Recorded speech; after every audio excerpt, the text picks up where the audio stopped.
Podşipnik saklint olub, dağılıb təmiz. Buralardan stol üstündən bir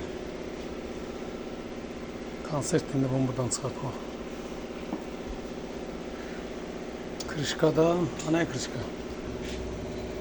Krişkadan buradan aboymağına qızdırıb. Zibildən döyüb çıxartmışam. Gələm buranı nətər qızdırıram.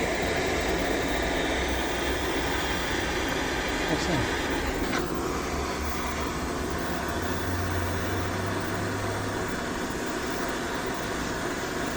Qızdıram.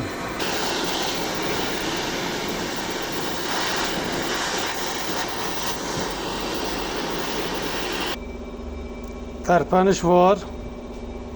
Görəyin nə olacaq. İrəliləyiş var.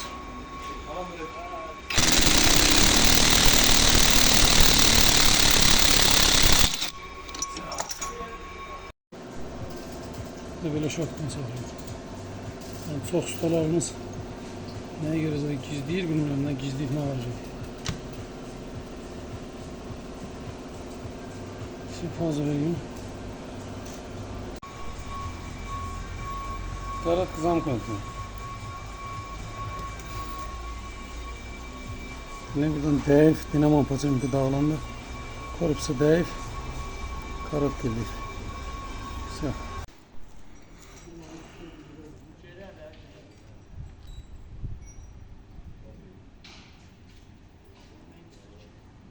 Görsem bunu döyülüb. Paçamı dev, dağılıb vaxtında dəyişmişlər.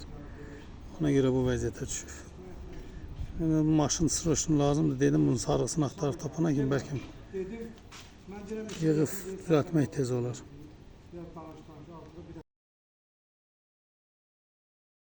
Deməli sarğını yığdırdım. Şuna bax, udar dəymiş yerləri. Göstərdim. Udar dəymiş yerləri düzəldib ustam. Normaldır demək olar ki, O da kurban. bu da sigaret çəkmən olur. Öyle. Şöyle. O da kurban ne bileyim cadde. Geldi. Güvenleri sürdüm. 90 hızda kalkır. 98 olurdu. 80 mi? Videoda. Salamat. Korkusu yoktu. Şöyle dayandır. Böyle. Evet, bizimki de oradaydı. Sine dövdüğünden ayrı.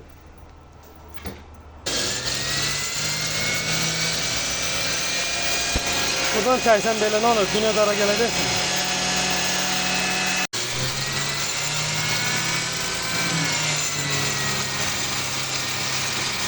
Bu da zarar etmez. Döndür.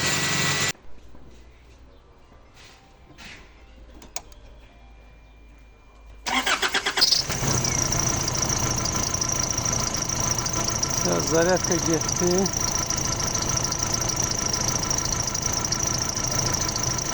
Işıqlar zadı yandır görüm.